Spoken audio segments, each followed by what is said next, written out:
Vamos lá. Núcleo de uma transformação linear. Primeira parte, a definição. Chama-se núcleo de uma transformação linear T de V em W ao conjunto de todos os vetores V pertencente ao domínio dessa transformação linear, todos os vetores pertencentes a esse primeiro conjunto aqui, ó, ao conjunto Vzão, que são transformados em zero, ou seja, que são transformados no vetor nulo pertencente a W, ou seja, ao vetor nulo do contradomínio. Tá? Então, novamente, o que é núcleo de uma transformação linear? Ele é um conjunto que contém todos os vetores do domínio que são levados ao vetor nulo do contradomínio mediante essa lei da transformação linear em questão. Tá? Em simbologias matemáticas, né? N de T, que é para indicar núcleo de uma transformação linear, que também pode ser indicado por ker de T, tá? Ker vem de kernel, né? Que é núcleo em inglês, né? Então, kernel de T, que é igual a V pertencente a V, ou seja, o Vzinho pertencente ao Vzão, porque o Vzão representa o domínio da nossa transformação linear, tal que a T de V seja igual ao vetor nulo, ou seja, a transformação linear é uma função que vai transformar o vetor do domínio no vetor nulo do contradomínio. Então, para todos os V's do domínio que têm essa característica, eles fazem parte do que a gente chama núcleo de uma transformação linear. Tá? De forma gráfica, seria isso aqui, né? Eu tenho o domínio aqui, então todos os vetores que pertencem ao domínio da nossa transformação linear, que forem levados ao vetor nulo do contradomínio, formam o que a gente chama de N de T, ou seja, o núcleo dessa transformação linear. Tá? Esse conjunto aqui, ele pode ter um único elemento, tá? Esse núcleo de T aqui, ele pode ter um único elemento, que é o vetor nulo do domínio, tá? E uma informação bastante útil é que o vetor nulo do domínio sempre faz parte do vetor do conjunto do núcleo do núcleo dessa transformação linear, tá? O vetor nulo do domínio sempre pertence ao núcleo daquela transformação linear, tá? Ou seja, toda transformação linear tem sim um núcleo, né? Porque pelo menos o vetor nulo dele lá vai ser levado ao vetor nulo do contradomínio. Então, pelo menos o vetor nulo tem aqui em N de T, no núcleo da transformação linear, tá? Mas ele pode ter mais do que o vetor nulo, pode ter outros vetores aqui que também vão ser levados ao vetor nulo do contradomínio.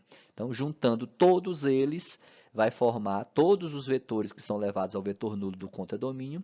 Esse conjunto vai formar o que a gente chama de núcleo daquela transformação linear. Okay? E observe que o núcleo da transformação linear está contido no domínio. Ele sempre está aqui, ó, no primeiro conjunto. Tá? Não tem como você querer obter o núcleo de uma transformação linear lá no contradomínio. Né?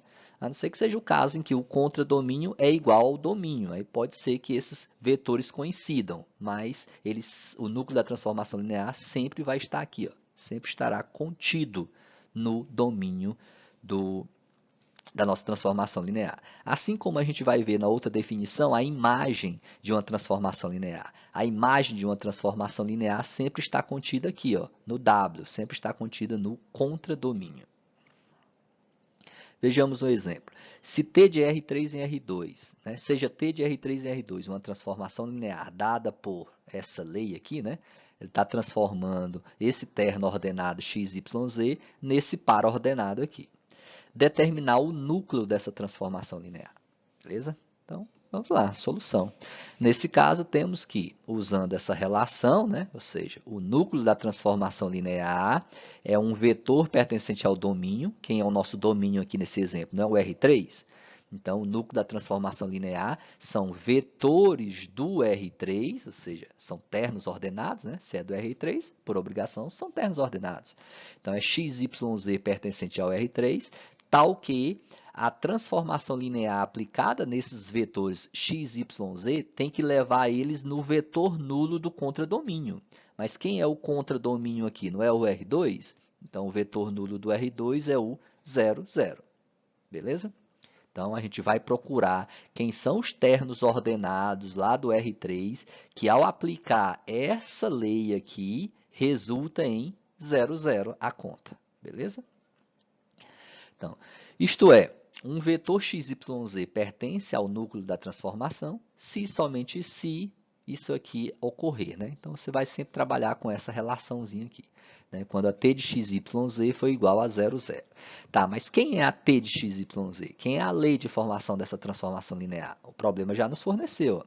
A t de xyz é x menos y mais 4z e 3x mais y mais 8z. Então, é só substituir aqui. Substituiu. Então, tem agora a comparação de dois pares ordenados, né? Lado esquerdo da equação um par ordenado, lado direito também é um par ordenado. Isso nos leva a um sistema, né? Ou seja, x menos y mais 4z tem que ser igual a 0 e 3x mais y mais 8 tem que ser igual a 0. E a solução desse sistema vai nos fornecer os vetores que fazem parte do núcleo dessa transformação linear. Vamos resolver o sistema? Vejam que é um sistema que tem um número de variáveis maior do que o número de equações, né? Variáveis x, y, z são 3 variáveis e só tem 2 equações. Geralmente, quando isso acontece, é porque você vai ter infinitas soluções, né? Ou seja, eu já poderia imaginar que o nosso núcleo da transformação linear não vai ter só o vetor nulo lá do domínio, vai ter infinitos vetorzinhos lá, tá? Mas vamos achar quem são esses vetores, vamos achar a cara deles. Como que se resolve esse sistema, né? A gente já resolveu muitos sistemas parecidos com esse em aulas anteriores, aí, né?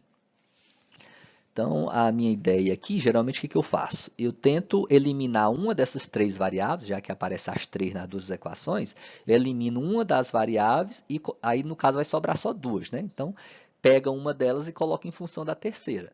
Depois, retorna em qualquer uma dessas 2 equações e acha a outra variável também em função dessa terceira. Tá?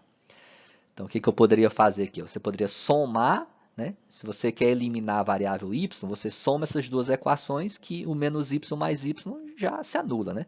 Agora, se você quisesse anular x, você teria que primeiro multiplicar essa primeira equação por menos 3, aí somava com a segunda, você ia eliminar a variável x. Tá? A variável y está mais simples aqui, é só somar direto, né? Somou, cancelou, vai ficar x mais 3x, 4z mais 8z, vai resultar essa equação. 4x mais 12z igual a 0. Eu vou colocar x em função de z, tá? Então, isola x no primeiro membro, passo 2z para lá, fica menos 2z, o 4 passa dividindo, então x é igual a menos 3z. Então, minha obrigação agora é retornar aqui em qualquer uma dessas 2 equações e obter o y também em função de z, já que eu coloquei x em função de z. Então, acha y agora em função de z. Pode escolher a primeira ou a segunda, tá? Vou pegar essa primeira que está mais simples. Então, da primeira, que é x menos y mais 4z igual a 0, substitui o x por menos 3z. Então, menos 3z mais 4z dá z. Z é igual a y, né? Passando o y para lá. Mas eu quero é y em função de z. Então, eu deixo o y no primeiro membro, tá? Então, y igual a z, né? Você pode dizer, menos y igual a menos z. Mas você vai multiplicar por menos 1, y igual a z. Ok?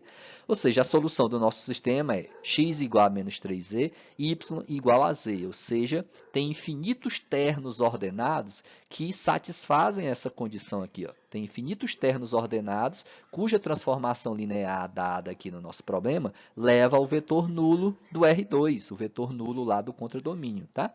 E qual é a cara desses vetores? É justamente aquele em que a abscissa vale menos 3z, então você substitui o x por menos 3z, a ordenada vale z, ou seja, o y é igual a z, e a cota vai ser o próprio z, já que a gente colocou tudo em função de z. Beleza? Então, logo, o núcleo da nossa transformação são todos os ternos ordenados com essa cara, né? Onde o x vale menos 3z, o y vale z e o z é o próprio z. Ou seja, a ordenada é igual à cota e a abscissa é o negativo do triplo da cota, ou triplo da ordenada, já que a ordenada e cota são iguais.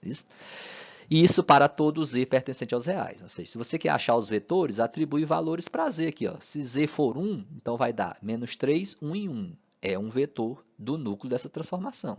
Se t é igual a 2, vai dar menos 6, 2 e 2. É um outro vetor pertencente ao núcleo dessa transformação. Então, tem infinitos aí, né? Para cada valorzinho real de z, você acha um vetor pertencente ao núcleo da transformação. Uma outra forma de denotar isso aqui é colocar esse z em evidência, né? Então, o núcleo da transformação vai ser z vezes menos 3, 1 em 1, tal que z pertence aos reais. Ou então, o núcleo da transformação é, essas barras aqui lembram o quê? Geração de conjunto, né? Geração de espaços vetoriais. Então, o núcleo da transformação linear, na verdade, é um subespaço gerado por esse vetor, gerado pelo vetor menos 3, 1 em 1. Né? Na verdade, é uma reta, né? Lá no R3. Né? Um vetor do R3, né? Quando você pega a combinação linear desse vetor, você está pegando todos os múltiplos dele. E todos os múltiplos de um vetor é exatamente a reta que contém esse vetor. Tá? Então, o núcleo da nossa transformação linear é justamente uma reta aqui. Beleza? Se a gente quisesse aqui uma interpretação para esse exemplo. Lembrando que essas interpretações geométricas só é possível quando se está no R2 ou então no R3. Do R4 em diante, a gente já perde essa visão geométrica. Tá? Então, o núcleo da transformação linear pode ser indicado dessas três maneiras. Vocês não são obrigados a indicar das três, não. Tá? Basta uma delas. Essa primeira aqui já está suficiente. Ok? Vejamos agora algumas propriedades do núcleo de uma transformação linear. Primeira delas, o núcleo de uma transformação linear T de V em W é um subespaço vetorial de V, ou seja, é um subespaço vetorial do domínio dessa transformação linear. Tá? Lembrando que o núcleo de uma transformação linear está contido nesse domínio, está contido em V. Tá? Então, pode-se demonstrar que esse núcleo, o núcleo de uma transformação linear, é, na verdade, um subespaço vetorial desse espaço vetorial V em questão. Tá? Para fazer essa demonstração é simples, é só usar aqueles dois critérios lá de subespaços vetoriais e usa também os dois critérios de transformação linear que a gente consegue fazer essa demonstração. Beleza? Eu não vou colocar elas aqui, não dá tempo para a gente fazer todas as demonstrações, né? Porque levaria muito tempo, não conseguiríamos estender e correr com o nosso conteúdo, né? A segunda propriedade é que uma transformação linear T de V em W é injetora ou também injetiva, vai depender do autor aí, tem livro que chama injetora e tem livro que chama injetiva, tá? Esses livros mesmo da SBM costumam muito usar essa palavra injetiva. Né? Então, uma transformação linear T de V em W é injetora se e somente se o núcleo da transformação linear for igual ao vetor nulo, né? O vetor nulo lá do domínio, porque lembra que o núcleo de uma transformação linear sempre está contido no domínio. Então, toda vez que calcularmos, né, que encontrar o núcleo de uma transformação linear e o único elemento pertencente a esse núcleo for o vetor nulo, então aquela transformação linear é dita injetora, é dita injetiva. Agora, se ela tiver outros vetores além do vetor nulo que pertençam ao núcleo da transformação linear, então ela já não é mais injetora, ela não é injetiva, ok? Lembrando que as demonstrações vocês encontram no livro aí nas páginas 170 e 171, ok? Deem uma olhadinha lá. Uma definição. Chama-se imagem de uma transformação linear T de V em W ao conjunto dos vetores W pertencente ao Wzão, ou seja, são vetores aqui pertencente ao contradomínio da nossa transformação linear, que são imagens de pelo menos um vetor V pertencente ao Vzão, ou seja, que são imagens de pelo menos um vetor pertencente ao nosso domínio da função aqui. Tá? E aí, em simbologia matemática, né? IM de T indica imagem da nossa transformação linear, é igual a W pertencente a Wzão, ou seja, W pertencente ao contradomínio, tal que T de V seja igual a W para algum V pertencente ao domínio. Né? Ou seja, são os vetores W que são imagem de algum vetor lá do domínio, ou seja, que são iguais a T de V, onde V é um vetor do domínio. Tá? Em termos gráficos, nós teríamos isso aqui, né? Dado aqui o conjunto V, que faz o papel do nosso domínio, e aqui é o conjunto W, que faz o papel do nosso contradomínio. Né? Vamos tomar aqui os vetores de V, temos aqui todos os vetores de V, V1, V2 até Vn. E aqui eu tenho a minha transformação linear, que vai levar todos esses vetores V1, V2 até Vn em um conjunto de vetores aqui. Ó. Esse conjunto de vetores obtido, que é a imagem de V1 é o T de V1, que eu estou chamando de W1. A imagem do V2, eu estou dizendo que é o T de V2, e aqui a gente está chamando ele de W2, até a imagem do Vn, que eu estou chamando de Wn, tá? Então, esse conjunto em vermelho aqui, está mais para rosa do que vermelho, né? Esse conjunto aqui em rosa compõe o que a gente chama de imagem da transformação linear, porque ele tem, né, são vetores lá do nosso contradomínio que receberam uma ligação lá do domínio, ou seja, são vetores lá do domínio que foram transformados pela nossa aplicação, pela nossa função, pela lei da transformação linear. Tá? Eu coloco dessa forma, né? Observe que aqui fora do conjunto rosa tem outros vetores, pode existir outros vetores. Tá? Pode existir um Wn mais 1, Wn mais 2, até o Wm. Né? M de Maria, tá? Esse índice aqui não é igual ao índice que estava aqui, não é o N, é um outro vetor. Tá? Por quê? Esse conjunto aqui, esse espaço vetorial, que é o contradomínio, ele pode sim ter vetores aqui que não sejam imagem de nenhum vetor daqui, não tem problema, tá? É só vocês lembrarem lá da definição de função lá do ensino médio. Então, o contradomínio, ele pode sim sobrar vetores aqui, pode sim sobrar elementos que não tenham nenhuma ligação com o conjunto domínio, tá? Agora, o conjunto domínio não pode, tá? Todo elemento do conjunto domínio tem que ser transformado pela nossa lei em algum elemento do contradomínio, tá? Então, e esses elementos que recebem uma ligação lá do domínio formam o que a gente chama de imagem da transformação linear. Em outras palavras, são imagens de vetores lá do nosso domínio. Como esse Wm aqui não é imagem de ninguém, então ele não faz parte da imagem de T, beleza? Da imagem da nossa transformação linear. Observações. Primeira, a imagem de T está contido em W, ou seja, a imagem de uma transformação linear sempre está contido no contradomínio, né? Diferentemente do núcleo de uma transformação linear. O núcleo de uma transformação linear sempre está contido no domínio. Segunda propriedade, se a imagem de uma transformação linear é igual a W, então W diz-se sobrejetora. Né? Ou seja, se não tivesse sobrado nenhum vetorzinho aqui fora do nosso conjunto rosa, então a imagem de T teria os mesmos vetores que o W. Ou seja, o conjunto imagem de T seria o mesmo conjunto imagem, seria o mesmo contradomínio. Então, toda vez que a imagem coincidir com o contradomínio, a gente afirma que aquela transformação linear em si é uma transformação linear sobrejetora ou sobrejetiva, como alguns autores preferem. Tá? Então, na minha demonstração aqui, né, nessa definição, como eu acrescentei um vetor a mais aqui, então significaria que essa transformação linear aqui não seria sobrejetiva, porque estaria sobrando elementos aqui, então a imagem de T seria diferente do W, seria diferente do contradomínio.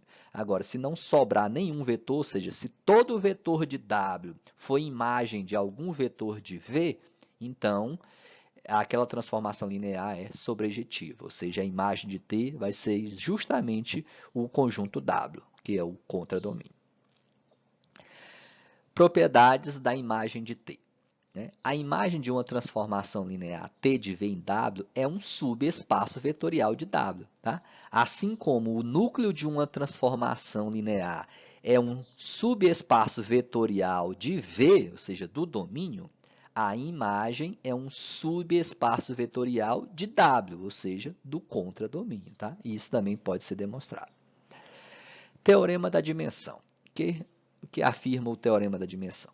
Seja V um espaço vetorial de dimensão finita e T de V e W uma transformação linear, então a dimensão do núcleo de uma transformação somado com a dimensão da imagem é igual à dimensão de V, ou seja, é igual à dimensão do domínio daquela imagem.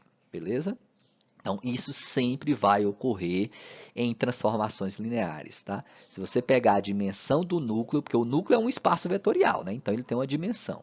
A imagem também é um espaço vetorial, então ele também tem uma dimensão.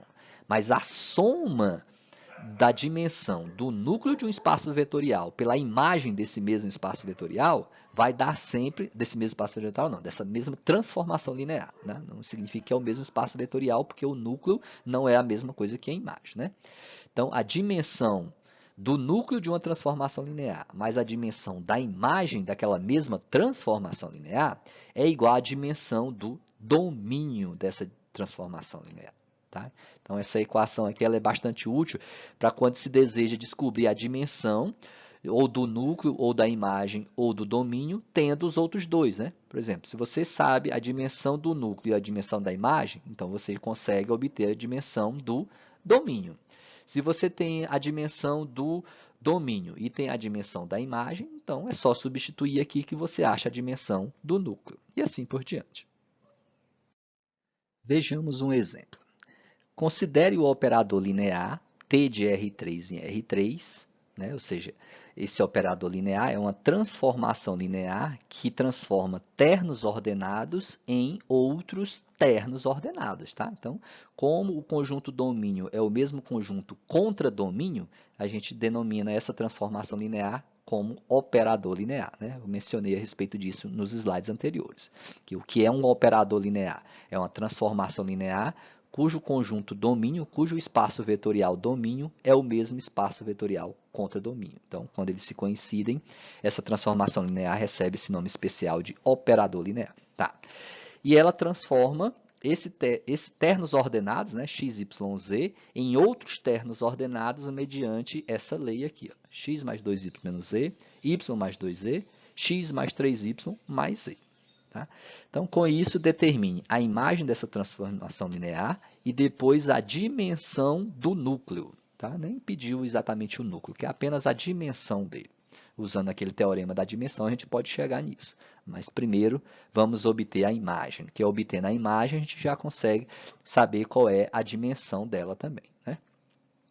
Então, solução na letra A, temos que, como obter a imagem de uma transformação linear, são todos os vetores pertencentes ao contradomínio. Quem é o contradomínio aqui não é o R3? Então, pega vetores que têm cara de vetores do R3, que é o ABC, né? Vetores genéricos. Né? A nossa sorte é que o operador linear, o domínio é igual ao contradomínio. Né? Então, se você trocasse aqui e quisesse pegar vetores desse conjunto, você não estaria errado porque são iguais. Né? Mas se fosse um outro espaço vetorial aqui, você não pode pegar, quando vai obter a imagem, não pode pegar vetores daqui, é vetores do contradomínio. Tá? A imagem ela está contida no contradomínio. Então, a imagem de T é formada pelos vetores ABC pertencente ao R3, que é o contradomínio, tal que a T aplicada em vetores x, y, z, que é vetores lá do domínio, tem que resultar nesses vetores ABC do contradomínio. Né? Então, ambos são ternos ordenados porque tanto o domínio e o contradomínio são o mesmo espaço vetorial. Tá? Só cuidado para não confundir as letras. A nossa ideia aqui é achar quem são esses A, esses B e esses C, para descobrir quem são os ternos ordenados que representam a imagem dessa transformação linear. Tá? Então, eu tenho que usar essa relação aqui. Tá? Então, isto é, a imagem, né, da nossa função é formada por todos os ternos ordenados A, B, C, né, desde que exista x, y, z pertencente ao R3, tal que a t de x, y, z seja igual a ABC. É a mesma relação aqui da nossa notação matemática aqui, né? Então, t de x, y, z igual a ABC. Temos que encontrar quem é esses ABC. Quem é a t de x, y, z? O problema já nos forneceu aqui. Ó. T de x, y, z é essa lei aqui, ó, é esse terno ordenado. Então, vamos lá e substituímos ele por esse terno ordenado, que é igual a ABC. Tá? Então, agora nós temos uma igualdade de dois ternos ordenados. Então, podemos simplesmente montar um sistema. Né? X mais 2y menos z tem que ser igual a A, y mais 2z tem que ser igual a B, e x mais 3y mais z tem que ser igual a C, né? Resultando nesse sisteminha aqui. Tá? E a ideia aqui é obter uma relação, né? Uma condição para A, B e C que satisfaçam esse nosso sistema. Tá? Para que esse sistema tenha solução. Então, obtendo essa relação entre A, B e C, que faz com que esse sistema tenha solução, essa relação vai ser justamente a nossa imagem de T, beleza? Então, tem várias formas de vocês estarem resolvendo esse sistema aqui. Eu vou optar por resolver utilizando o escalonamento, tá? Então, aqui olhamos A, B e C como sendo constantes, tá? O A, B e C como sendo constantes, x, y, z seriam as variáveis. Para usar o escalonamento, lembre que a gente toma apenas os coeficientes das nossas variáveis e esses termos aqui constantes, né? Ou seja, os termos independentes aqui. Então, resolvendo o sistema pelo método do escalonamento, chegamos à seguinte matriz, né? Então, da primeira equação, o coeficiente de x é 1, está aqui, o coeficiente de y é 2, o coeficiente de z é menos 1 e o termo independente é a, aqui. Né? Segunda linha é formada pela segunda equação. O coeficiente de x não tem, então é 0. O coeficiente de y é 1 e o coeficiente de z é 2, está aqui, ó, 1 e 2. E o termo independente é b, está aqui na última coluna. Terceira linha é os coeficientes dessa terceira equação. X é 1, y é 3, z é 1. Né? Os coeficientes dele, 1, 3 e 1. Tá aqui, 1, 3 e 1.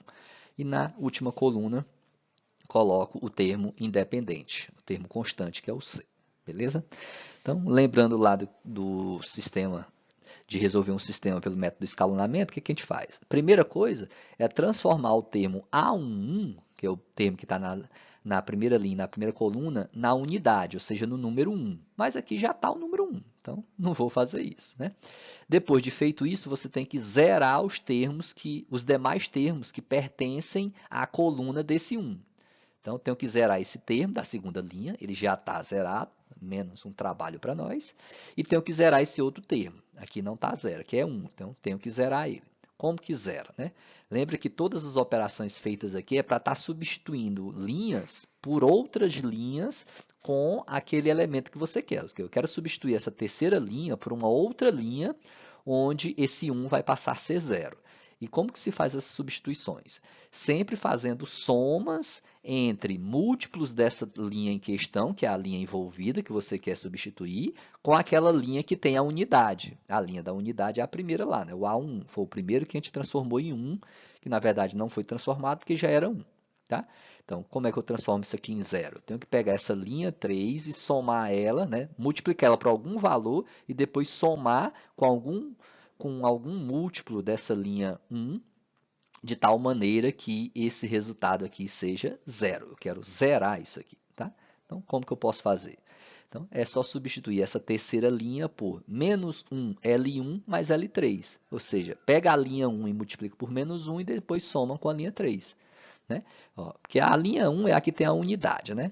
Então, o que eu faço? Eu pego um múltiplo dela que seja simétrico a esse elemento aqui, que seja o oposto a esse elemento aqui. Quem é o oposto de 1? Né? Menos 1?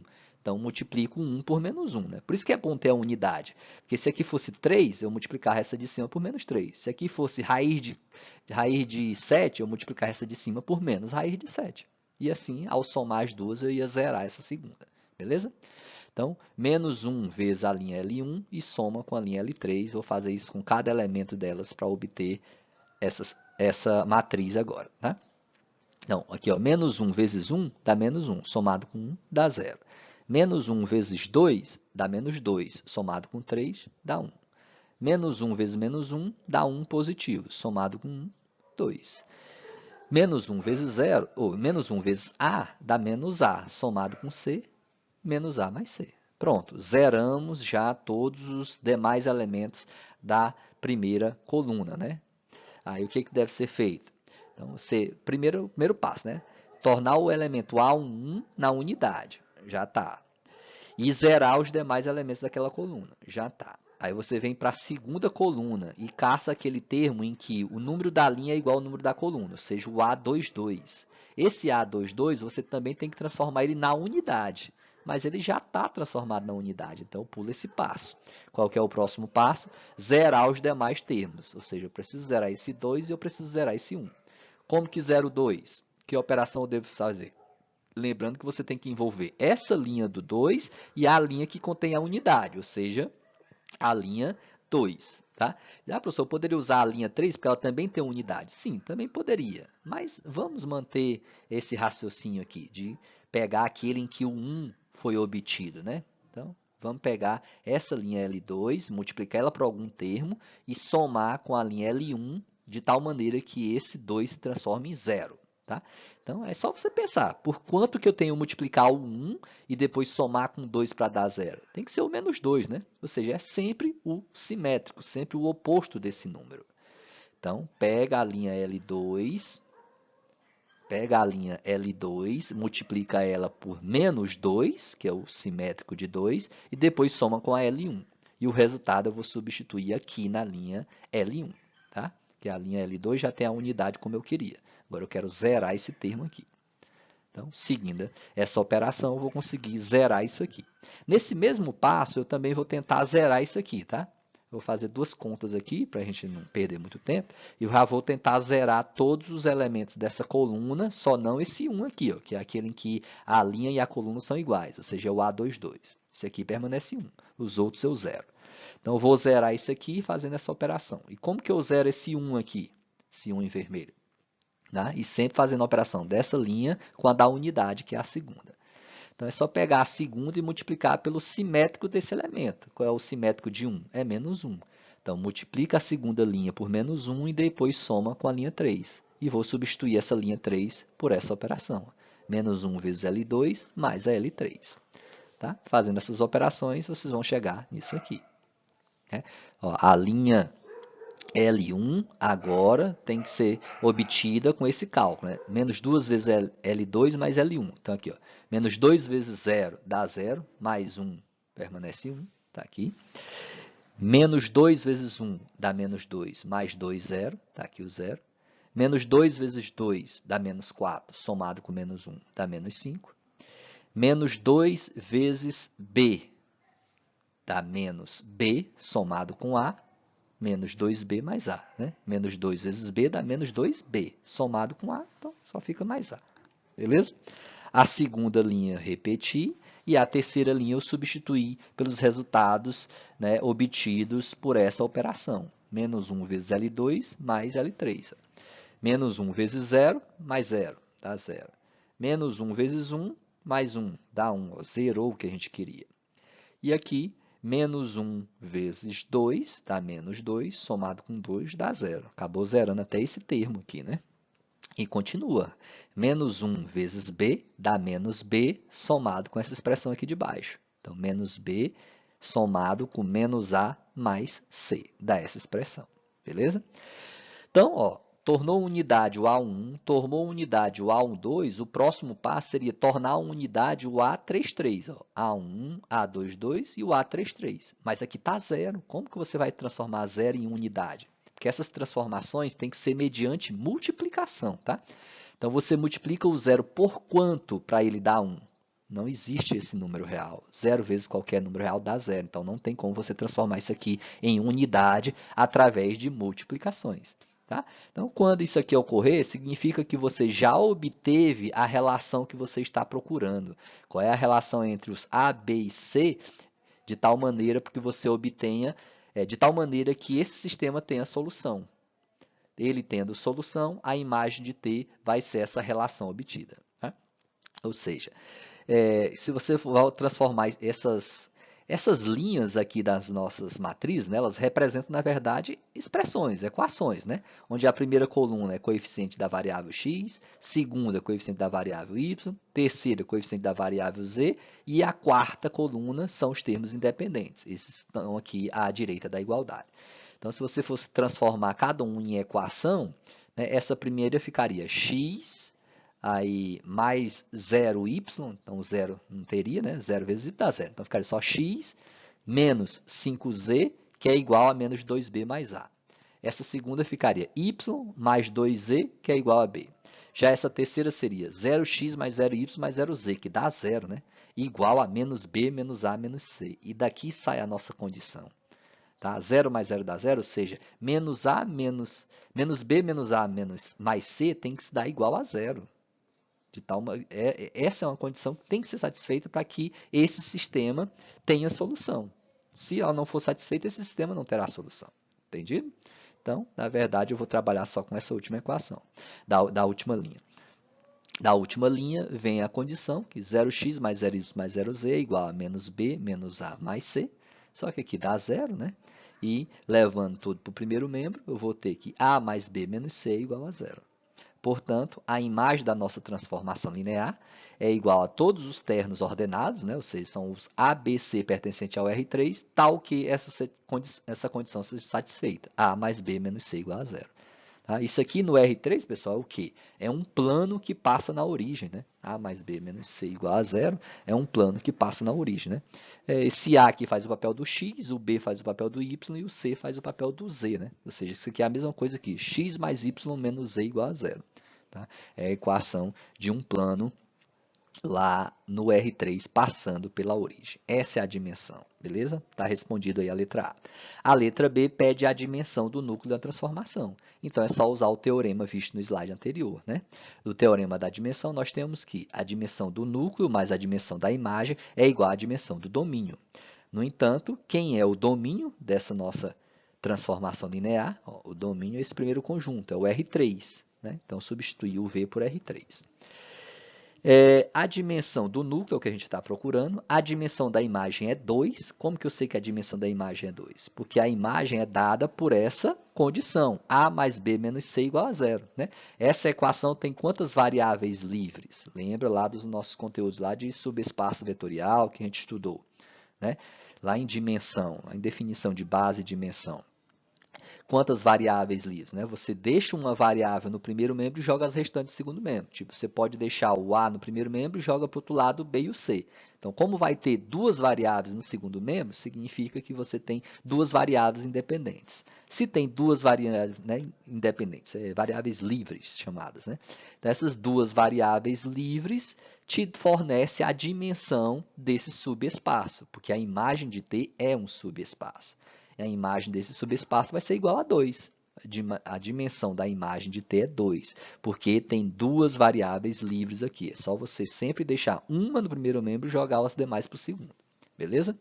E a dimensão do R3, obviamente, é 3. Né? A gente sabe que a dimensão do R3, se você está no R3, você está na dimensão 3. Né? Então, é 3. Logo, qual é a dimensão do núcleo dessa transformação linear? É só passar o 2 para o outro lado. Né? 3 menos 2, 1. Pronto. A dimensão do núcleo é igual a 1. Beleza? Continuando, pessoal, vejamos a respeito de um corolário, né, que é uma espécie de um teorema, né, mas seria um teorema mais fraco, né, um resultado um pouco mais fraco. Mas não deixa de ser, né, um teorema, uma propriedade, algo vindo da consequência, né, do que a gente viu sobre transformações lineares. Então, se a dimensão de V é igual à dimensão de W, então T é injetora se e somente se é sobrejetora. Tá? Ou seja, aqui tem uma equivalência nesse se somente se. Nosso corolário está afirmando que se a dimensão do domínio de uma transformação linear for igual à dimensão do contradomínio, então, se você conseguir mostrar que essa transformação linear é injetiva, significa que automaticamente ela vai ser sobrejetiva. E é um se somente se, ou seja, se você conseguir provar que ela é sobrejetiva, então automaticamente ela é injetiva. Ou seja, no final das contas, ela é bijetiva, ela é bijetora, né? O que é lá em termos de função, o que é uma função bijetora? É quando ela é injetora e sobrejetora ao mesmo tempo. Então, o mesmo vale para transformações lineares. Uma transformação linear é bijetora quando ela é injetora e sobrejetora ao mesmo tempo. Tá? Então, aqui serve para você estar verificando se uma transformação linear é bijetora. Né? Então, se você tiver que a dimensão do domínio é igual à dimensão do contradomínio, ou seja, se a transformação linear for um operador linear, né? For um operador linear, aliás, não precisa nem ser um operador linear, não. Operador linear é quando o domínio é o mesmo contradomínio. Aqui não é que o domínio tem que ser o mesmo contradomínio, mas as suas dimensões têm que ser iguais, beleza? Então, se as dimensões forem iguais e a transformação linear for injetora, então ela será sobrejetora. E serve também, como é um se somente se, serve também que se as dimensões são iguais e T é sobrejetora, então ela será injetora. de toda forma, nesse caso aí, comprovando essas situações, ela será bijetora, bijetiva. Assim, numa transformação linear, na qual a dimensão do domínio é igual à dimensão do contradomínio, se T é injetora ou sobrejetora, então T também é bijetora, foi o que eu acabei de mencionar, ou seja, ela é injetora e sobrejetora ao mesmo tempo. Isomorfismo. O que é um isomorfismo?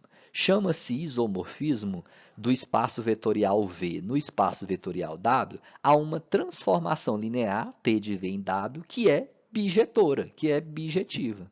Tá? Nesse caso, os espaços vetoriais V e W são ditos isomorfos. A gente já viu isso aqui lá no início do nosso estudo de espaços vetoriais. Né? A gente comentou sobre espaços vetoriais isomorfos. Então, aqui nós estamos completando lá a nossa visão, a nossa definição de isomorfismo, de espaços vetoriais isomorfos. Eles são isomorfos quando a transformação linear entre eles, né? Quando a transformação linear entre eles é bijetora, é bijetiva, ok? Vamos para um rápido exemplo para a gente concluir a aula de hoje. Verificar se a transformação linear a seguir é um isomorfismo. Aqui a transformação linear está levando vetores do P2, ou seja, polinômios de grau menor ou igual a 2, em vetores do R3, em ternos ordenados. Então, está transformando polinômios de grau menor ou igual a 2 em ternos ordenados. Tá? Ou seja, e mediante essa lei aqui, ó, a t aplicada a um polinômio at ao quadrado mais bt mais c, aqui é um polinômio na variável t, tá? Geralmente a gente sempre coloca polinômios na variável x, né? Aqui está sendo na variável t. E não confundam esse tzinho com o tzão. Esse t grande aqui, esse t maiúsculo, representa a nossa transformação linear. Esse tzinho aqui, o t minúsculo, representa a variável do nosso polinômio, tá? Então, at ao quadrado mais bt mais c é igual a mais b, b menos c. Ou seja, esse polinômio está sendo transformado nesse terno ordenado, onde a primeira componente é a, que é o coeficiente de t ao quadrado. A segunda componente é a mais b, onde a é o coeficiente de t ao quadrado e o b é o coeficiente de t. E a terceira componente é b menos c, onde b é o coeficiente de t e o c é o termo independente. Beleza? Vamos lá, solução. Como, né, usando aqui o nosso corolário aqui e a definição de isomorfismo, né, ele quer que a gente verifique se isso é um isomorfismo. Tá? E a gente sabe que é um isomorfismo se a transformação linear for bijetora. E quando é que ela é bijetora? É quando ela é injetora e sobrejetora ao mesmo tempo. Tá? Então, o nosso corolário lá afirma que uma das coisas que a gente tem que verificar é se a dimensão do domínio e o contradomínio são iguais. E isso ocorre, né? Porque a dimensão de P2 é 3 e a dimensão do R3 também é 3, né? Lembra que a dimensão dos espaços vetoriais que são polinômios é sempre esse índice aqui, que representa o grau do polinômio, mais 1. Né? Então, se é o P2, é porque a sua dimensão é 3, é 2 mais 1. Se aqui fosse 7, a dimensão seria 8, porque é 7 mais 1, e assim por diante. Né? E a dimensão do R3 é sempre o expoente aqui, né? Se é no R3, 3 dimensões, então nós estamos no R3. Lá nos polinômios, é porque o polinômio, quando ele tem grau 2, né, nós temos lá o termo com potência 2, o termo com potência 1 e temos o termo independente, né? Por isso que são 3, por isso que a dimensão é 3 do P2, beleza? Então, como essas dimensões do domínio e do contradomínio são iguais, para mostrar que essa transformação linear é um isomorfismo, basta verificar se T é injetora ou sobrejetora. Né? Então, basta verificar se T é injetiva ou sobrejetiva. Tá? Para mostrar que ela é injetiva, como é que faz? Você tem que mostrar que o núcleo dessa transformação linear tem como elemento apenas o vetor nulo lá do domínio. Né? E para mostrar que ela é sobrejetiva, você precisa da imagem. Né? Você vai ter que mostrar que a imagem dessa transformação linear é igual ao contradomínio, ou seja, é o próprio R3. Tá? Eu acho mais fácil mostrar que ela é injetiva, que ela é injetora, calculando o núcleo, né? Observando o núcleo da transformação. Né? Geralmente eu acho mais fácil obter o núcleo de uma transformação linear do que obter a sua imagem. Então, como eu posso optar por qualquer uma delas duas, porque eu já sei que as dimensões são iguais, eu vou optar pela verificação de que T é injetiva, ou seja, através do núcleo. Então, vamos encontrar o núcleo de uma transformação linear. O núcleo da nossa transformação linear são o quê? São todos os vetores do domínio, só que o domínio é P2, é um polinômio de grau 2, né? Grau menor ou igual a 2. Então, são todos os polinômios AT² mais BT mais C pertencente ao P2, tal que a imagem desse polinômio seja o vetor nulo lá do contradomínio, o vetor nulo do R3. Quem é o vetor nulo do R3? É o 0, 0, 0. Tá? Então, eu tenho que achar quem é A, quem é B, quem é C, de tal maneira que satisfaça essa relação, ou seja, que a T desse polinômio AT² mais BT mais C resulte no vetor nulo. Tá? Então, logo, trabalhando com essa nossa condição, quem é a T de A² mais B² mais C²? O problema já nos deu, é esse terno ordenado aqui, ó, é A mais B, B menos C, substitui, e isso aqui dá um sistema, né? Onde A é igual a 0, A mais B é igual a 0 e B menos C é igual a 0. A primeira já nos forneceu o valor de A. A segunda, como A é 0, então substitui A por 0, B automaticamente também tem que ser 0. Como agora eu tenho o valor de B, substitui na terceira, ou seja, eu concluo que C também é 0.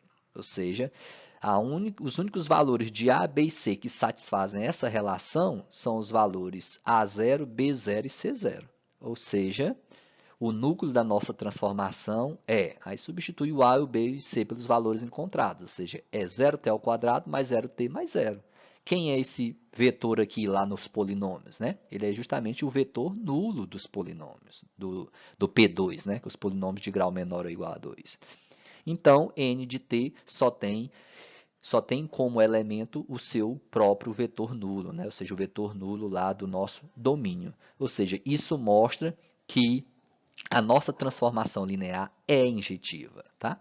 Então, portanto, anotando as nossas informações, ó, T é injetiva, porque o único elemento do núcleo é o vetor nulo, e sabemos também que a dimensão do domínio e do contradomínio são iguais. Se isso ocorre de acordo com o nosso corolário, então essa transformação linear também é sobrejetiva. E se ela é injetiva e sobrejetiva, então é porque ela é bijetiva, é bijetora. E se ela é bijetora, de acordo com a definição de isomorfismo, então T é uma transformação linear, né? Que essa transformação linear T é um isomorfismo. Então, T é um isomorfismo. Ou seja, P2 e R3 são isomorfos. Beleza? Façam os exercícios aí e estudem. Bom estudo a todos. Valeu, pessoal.